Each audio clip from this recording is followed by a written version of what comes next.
اعوذ باللہ من الشیطان الرجیم بسم اللہ الرحمن الرحیم رب اشرح لی صدری ویسر لی امری واحلل عقدۃ من لسانی یفقہوا قولی۔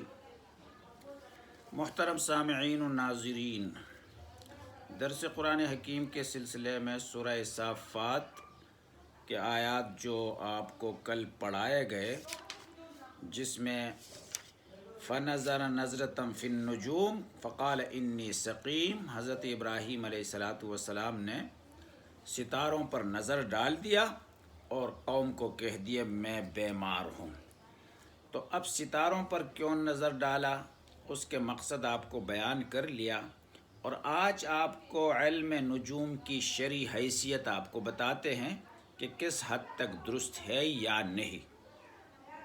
تو آئیے کہ دیکھتے ہیں، یہ ایک طے شدہ حقیقت ہے کہ اللہ تعالیٰ نے چاند، سورج اور ستاروں میں کچھ ایسی خیصیتیں اور صفات رکھی ہیں جو انسانی زندگی پر اثر انداز ہوتی ہیں۔ ان میں سے بعض خصوصیات ایسی ہیں جن کا ہر شخص مشاہدہ کر سکتا ہے، دیکھ سکتا ہے۔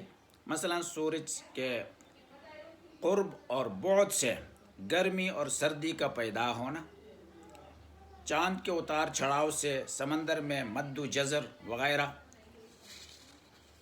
اب بعض حضرات کا کہنا تو یہ ہے کہ ان ستاروں کی خصوصیات صرف اتنی ہی ہیں جتنے عام مشاہدے سے معلوم ہوتی ہیں، اور بعض لوگوں کا کہنا یہ ہے کہ ان کے علاوہ بھی ستاروں کی گردش کے کچھ ایسے خواص ہوتے ہیں جو انسان کی زندگی کے اکثر معاملات پر اثر ڈالتے ہیں۔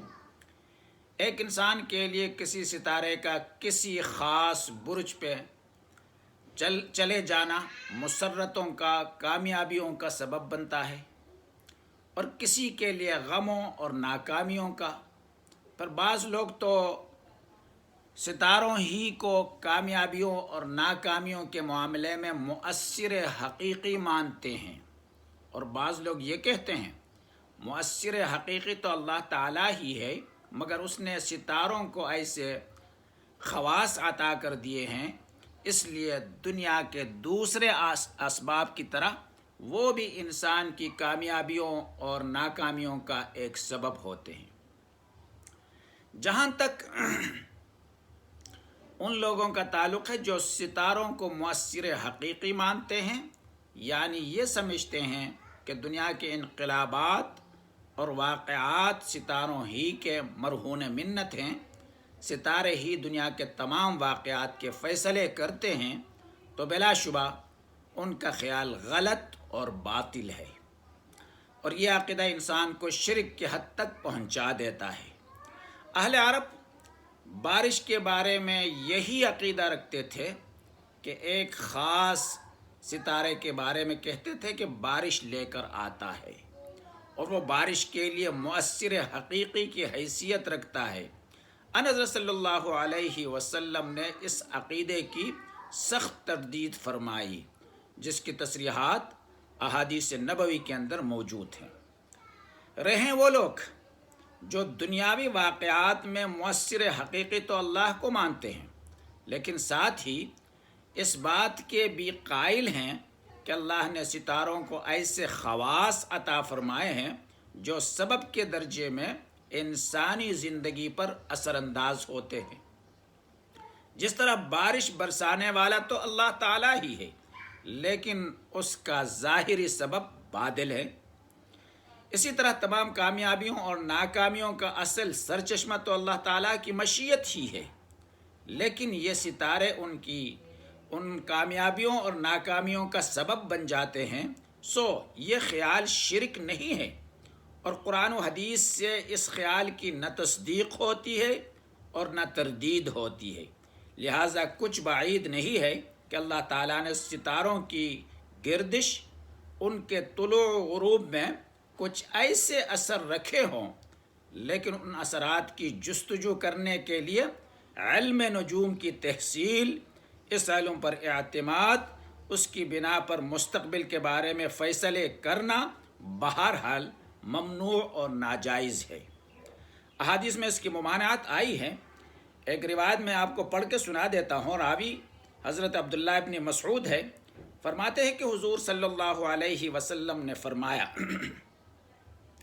اذا ذکر القدر فامسکوا واذا ذکرت النجوم فامسکوا واذا ذکر اصحابی فامسکوا، جب تقدیر کا ذکر چھیڑ جائے تو رک جاؤ، یعنی اس میں زیادہ غور خواص بیس مباحثے کی ضرورت نہیں ہے اور نہ کرنی چاہیے۔ جب ستاروں کا ذکر چھیڑ جائے تو رک جاؤ، اس میں بھی زیادہ ادھر ادھر کی باتیں نہیں کرنی ہے۔ جب میرے صحابہ کا ذکر آ جائے کہ ان میں باہمی اختلاف جو مشاجرات صحابہ کہا جاتا ہے، تو اس میں بھی ادھر ادھر کی باتیں کرنے کی بجائے رک جاؤ۔ تو اس سے اندازہ ہوتا ہے کہ ستاروں کے سلسلے میں کہ یہ کہنا وہ کہنا یہ ٹھیک نہیں ہے۔ عمر فاروق رضی اللہ تعالیٰ عنہ نے فرمایا تعلموا من النجوم ما تهتدون به فی البر والبحر ثم امسکوا، ستاروں کے علم سے اتنا علم حاصل کرو جس کے ذریعے تم خشکی اور سمندر میں راستہ جان سکو، اس کے بعد رک جاؤ۔ زمانہ قدیم میں راستہ سیدھا کرنے کے لیے انہی چیزوں سے فائدہ اٹھایا کرتے تھے۔ اس ممانعت سے ستاروں کے خواص اور آثار کا انکار لازم تو نہیں آتا ہے، لیکن خواص و آثار کے پیچھے پڑنے، ان کی جستجو میں قیمتی اوقات برباد کرنے کو منع کیا گیا ہے۔ امام غزالی رحمہ اللہ جو بہت بڑا عالم گزرا ہے، اس کی تصنیف احیاء العلوم، اس میں مفصل بحث کرتے ہوئے اس ممانعت کی متعدد حکمتیں بھی بیان کی ہیں۔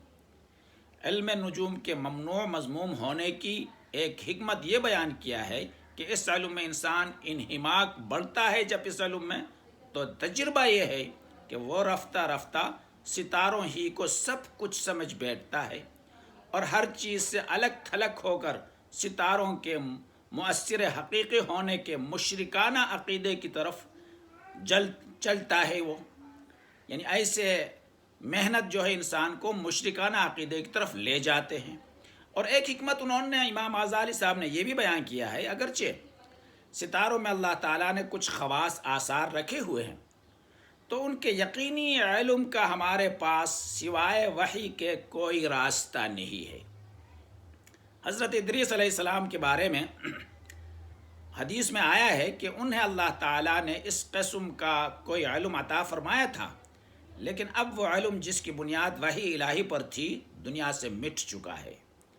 علم نجوم کے ماہرین کے پاس جو کچھ ہے وہ محض قیاسات، اندازے اور تخمینے ہیں، جس سے کوئی یقینی علم حاصل نہیں کیا جا سکتا ہے۔ یہی وجہ ہے کہ نجومیوں کے بے شمار پیشنگوئیاں آئے دن غلط ثابت ہوتی رہتی ہیں۔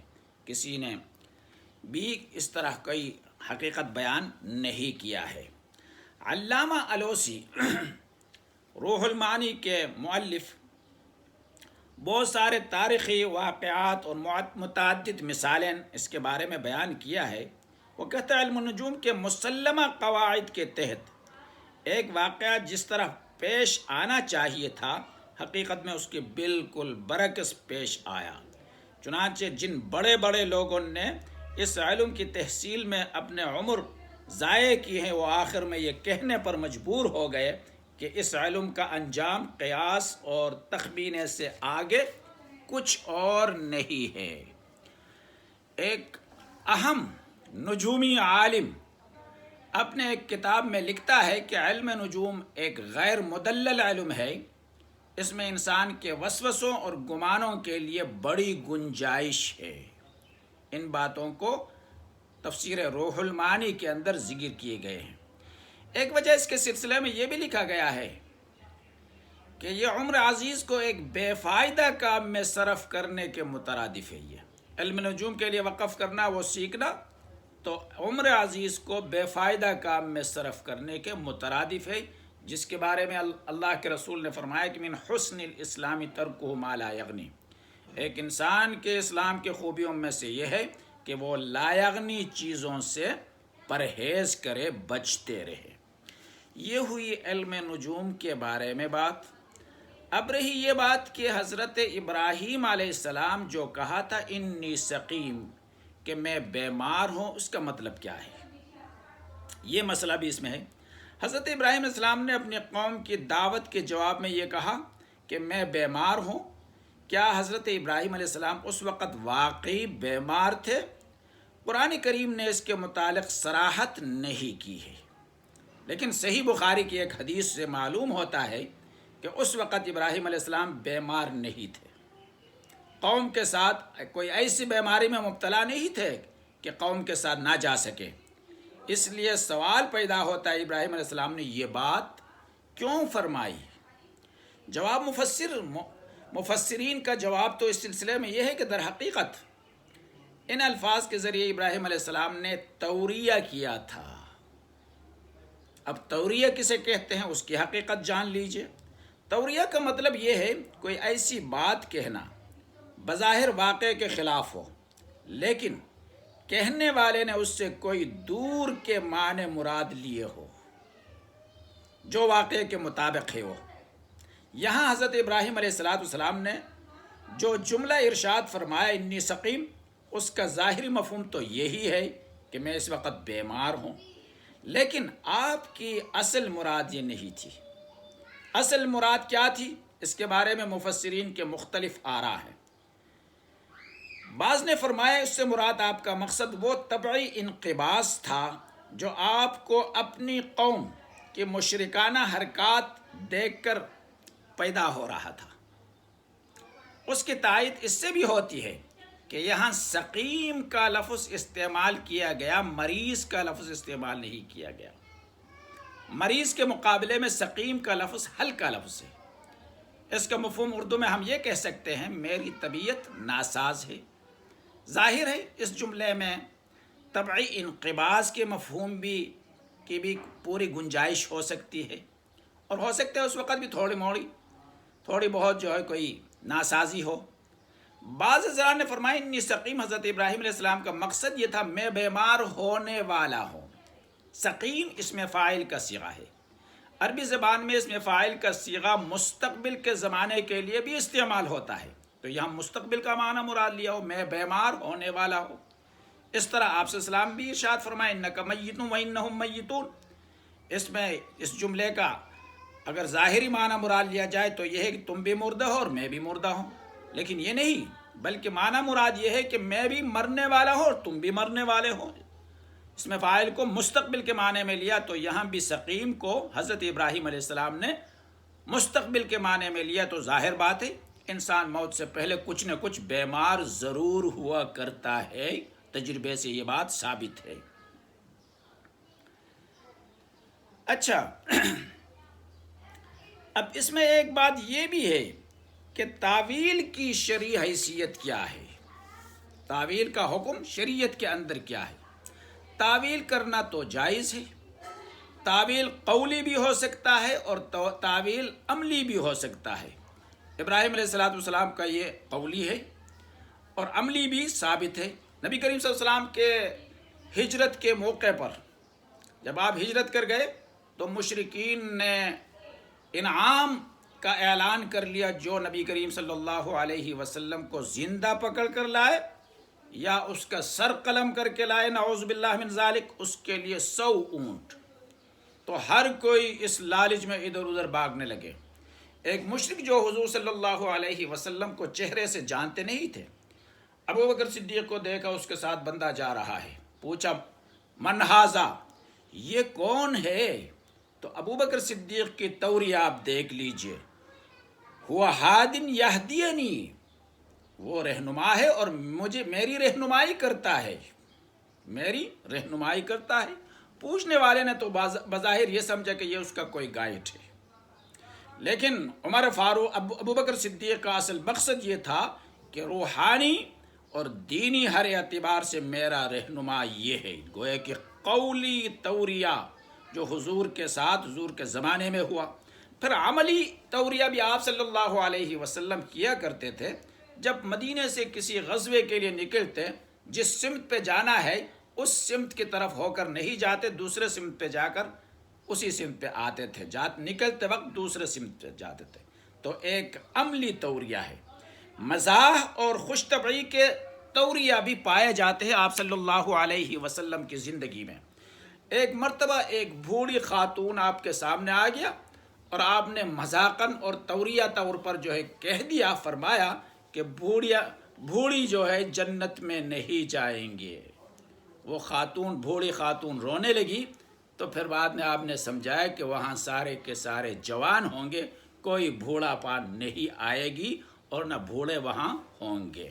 تو مطلب یہ کہ آپ مزاحاً بھی توریہ فرمایا ہے، عملاً بھی توریہ فرمایا ہے، قولی توریہ بھی آپ کے زمانے میں ہوا ہے۔ تو گویا کہ توریہ شرعی اعتبار سے جائز ہے موقع محل کے مطابق۔ یہ تھے مطلب یہ ہے کہ علم نجوم کے بارے میں، توریہ کے بارے میں جو مفسرین نے بیان کیا ہے مختلف تفسیروں کے اندر، ان کا نچوڑ میں نے آپ کے سامنے بیان کیا۔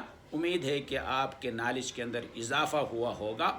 وما علینا الا البلاغ۔